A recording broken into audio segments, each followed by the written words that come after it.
Jalan kekerasan kerap dijadikan cara seseorang dalam melakukan penagihan utang. Namun bukannya uang yang didapat, penagihan utang kadang berujung petaka. Nyawa pun menjadi taruhannya.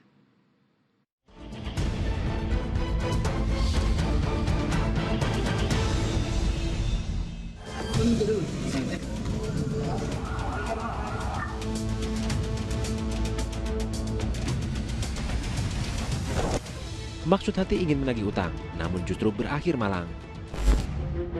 Seperti yang menimpa seorang pemuda di Sanggau, Kalimantan Barat. Pria berumur 19 tahun itu ditemukan tewas di kamar indekos di Gang Bengkawan dalam kondisi di dalam karung. Dalam penyelidikan, korban ternyata dianiaya teman indekosnya, seorang pria berumur 24 tahun. Peristiwa berawal ketika tersangka menagih utang kepada korban sebesar Rp700.000. Bukannya melunasi, korban malah marah-marah. Perkelahian pun pecah hingga berujung pada kematian korban. Pelaku menagih kepada korban uang tersebut karena mau dipakai untuk pulang kampung. Kemudian korban bukannya mengembalikan, malah memaki pelaku. Sementara itu di Makassar, Sulawesi Selatan, hubungan kakak beradik yang sama-sama berprofesi sebagai sopir berujung tragedi. Sang adik menikam kakaknya hingga tewas.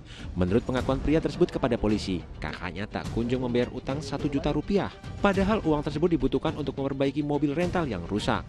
Yang korban ini adalah kakak, sementara pelaku adalah adik. Adik ini persoalan adalah terjadi persoalan utang piutang, yaitu sebanyak Rp1 juta. Tak klarifikasi, Mas. Setali tiga uang, cara kekerasan juga dipilih oleh penagih utang di Wonogiri, Jawa Tengah. Ia membakar sejumlah perabotan rumah tangga milik nasabahnya di Desa Girimarto pada akhir 2025 lalu. Tak hanya perabotan, seisi rumah pun ludes terbakar. Kepada polisi, tersangka mengaku melakukan pembakaran karena kesal. Nasabahnya itu selalu menghindar saat ditagih utang sebesar Rp6 juta. Iya, kecenderungan orang menunda-nunda pembayaran utang bahkan bersikap agresif terhadap yang memberi pinjaman. Umumnya jadi faktor utama tindak kekerasan terjadi. Bagi sebagian orang, utang piutang berkaitan dengan harga diri. Si peminjam ini atau yang berhutang, dia perlu untuk melindungi citranya, reputasinya, image-nya. Jadi untuk bisa melindungi itu ya dia menunjukkan sikap yang dominan, yang galak gitu. Pun dengan yang yang ngasih pinjaman gitu. Nah, bayangin kalau dua-duanya punya pemikiran seperti ini, terus nggak ada yang bisa menengahi, ya udah terjadilah itu.